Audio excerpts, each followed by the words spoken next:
اس بندے کا واقعہ بیان کرنے لگا ہوں جس بندے نے 1974 میں 2 ہی بندے ایسے تھے جنہوں نے سائن نہیں کیے،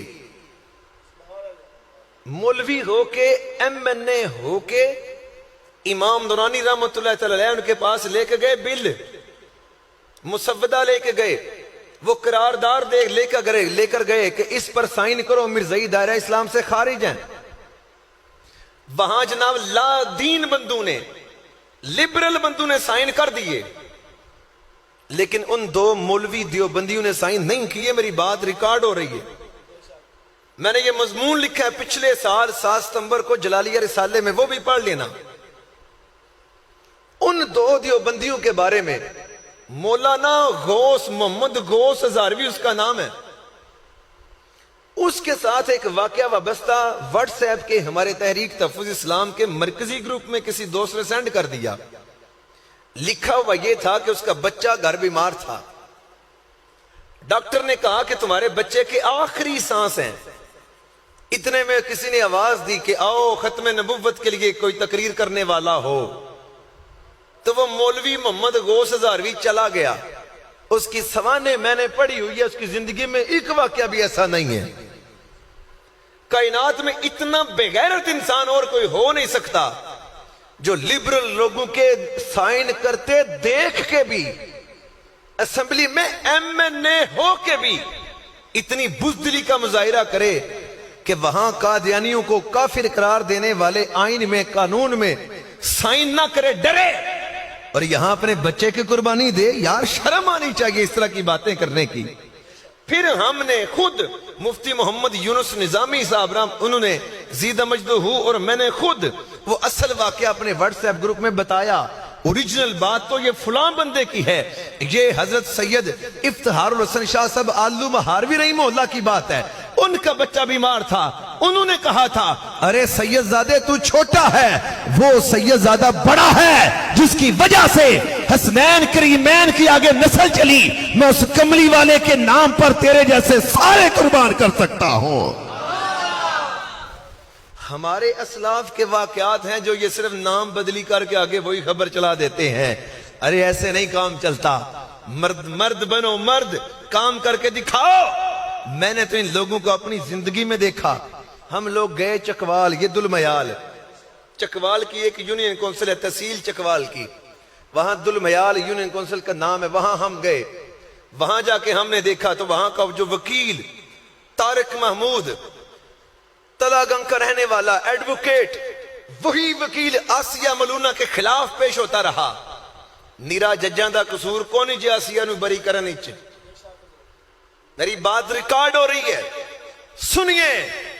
ایسے نہیں روز کہتا کہ لیڈروں کی 3 قسمیں ہیں، بہت ساری چیزیں ہیں جو ہم نے اپنی زندگی میں دیکھ رکھی ہوئی ہیں۔ وہاں اس طارق محمود ایڈوکیٹ نے، سپاہ صحابہ کا ہے، وہ دیوبندی ہے، تلاگنگ کا رہنے والا، ہر پھیرے کا 1500 روپیہ لیتا تھا وہاں پیش ہونے کا۔ آپ کی تحریک تحفظ اسلام کے وکلاء کھاریاں سے اور ڈڈیال سے چائے کے پیسے بھی اپنے لے کے جاتے تھے، کھانے کے پیسے بھی اپنے لے کے جاتے تھے، گاڑیاں بھی اپنی لے کے جاتے تھے، پیٹرول بھی اپنے ڈلوا کے جاتے تھے۔ اس بندے نے کیا کیا؟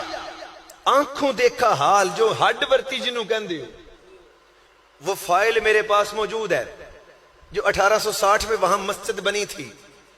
اس وقت مرزا قادیانی نے بھی، کوئی نبیوں نے کداوا نہیں کیا، کوئی ولیوں نے کداوا نہیں کیا۔ توجہ ہے نا؟ 1860 میں مرزا قادیانی نے کوئی فتنہ نہیں کھڑا کیا۔ اس وقت وہاں قدیمی مسجد، تاریخی مسجد بنی، 2 کنال پر مشتمل، بڑی پیاری مسجد۔ 1900 میں جا کے اس نے نبیوں نے کداوا کیا، 40 سال پہلے وہ مسجد بن گئی۔ علماء میرے دائیں بائیں تشریف فرما ہیں، ان سے پوچھ لینا کہ فقہ میں یہ بات موجود ہے، جو جگہ آپ مسجد کے لیے وقف کر دیں پھر وہ قیامت تک مسجد ہے، وہ اور کچھ نہیں وہاں بن سکتا۔ اب اس پر مرزائیوں نے 40 سال ہو گئے ہیں قبضہ کیا ہوا ہے۔ اس قبضے کو چھڑانے کے لیے وہاں ہمارے لوگ شہید بھی ہوئے 12 ربیع الاول کو 2016 میں، اور انہی کی کیس کی پیروی میں ہم گئے مسجد کو چھڑانے، اور ان جو زخمی ہیں ان کے خلاف بھی دہشت گردی کے الٹے کیس ان کے خلاف ہو گئے۔ جب وہاں پہنچے تو وہاں سے ہم نے فائل نکلوائی تو پتہ ہے وہاں سے کیا نکلا؟ اسی طارق محمود نے اپنے ہاتھ سے پینسل سے لکھ کے دیا ہوا ہے کہ یہ مسجد نہیں، یہ تو بیت القادیانی بیت الکفر ہے، خود لکھ کے دیا ہوا ہے۔ جب ہمارے سید ابرار شاہ ایڈوکیٹ نے وہاں کھڑے ہو کے، میں نے کہا انہیں کال کرو، اسے اس بے غیرت کسی گدی کی اولاد کو کال کرو جس نے مسجد کو اپنے ہاتھ سے بیت الکفر لکھ دیا قادیانیوں کا۔ جب اسے کال کی گئی تو وہ اسے آئیں بائیں شائیں کرنا شروع کر دیا۔ میں نے کہا شاہ جی سے بتاؤ یہ کام کرنا ختم نبوت پر تیرے آباء و اجداد کا ہی کام نہیں ہے، یہ میرے اسلاف کی نشانیاں ہیں۔ ادھر پیر میرے علی شاہ کو کملی والے فرماتے ہیں چل میدان میں جا کے اگر تو برے صغیر چلا گیا تو تیرے صرف جانے سے ہی علماء کا ایمان بچ جائے گا۔ ادھر بھی امام نورانی نے آ کے پاکستان میں کام کیا۔ آج بھی لوگوں ان کا کیا کام ہے؟ کبھی زندگی ریت اور سازشوں سے آپ کو ضرور پردے ہٹاؤں گا۔ تحریک تحفظ اسلام صرف نام نہیں، کام کا نام ہے۔ اللہ کے فضل و کرم سے آپ جب ساتھ چلیں گے تو آپ کو محسوس ہوگا کہ یہ سادے سادے نوجوان کیا کیا کام کر رہے ہیں، کیا کیا ان کے انداز ہیں۔ ایسے صورت نہیں ہے کہ ہم نے کسی اور کا کام اپنے دبے اپنے ساتھ لگا لیا، راتوں رات گھر بیٹھ کے ہم نے کیا دیا فلاں مسجد بھی چھڑوا دی، فلاں جگہ بھی ہم نے آزاد کروا دی۔ ایسے نہیں چلتا، پریکٹیکل ہوتا ہے، سچ سچ ہوتا ہے۔ جتنے بھی پردوں میں چھپا لیا جائے سچ تو سچ ہی ہوتا ہے نا۔ یاد رکھنا جب بھی نبی کی عزت کا معاملہ آئے گا صرف حلالی بندہ آپ کو وہاں نظر آئے گا، سچا عقیدہ وہاں آپ کو نظر آئے گا۔ اس کی نشانی یہ ہے، قربانی کی عید قریب آ رہی ہے، اتنا سا بھی داغ ہو تو مجھے وہ جانور قربانی کے لیے پاس کروا کے دکھائیں، چاہے کسی بھی علاقے کے کتب سے پاس کروا لے، کیوں جی؟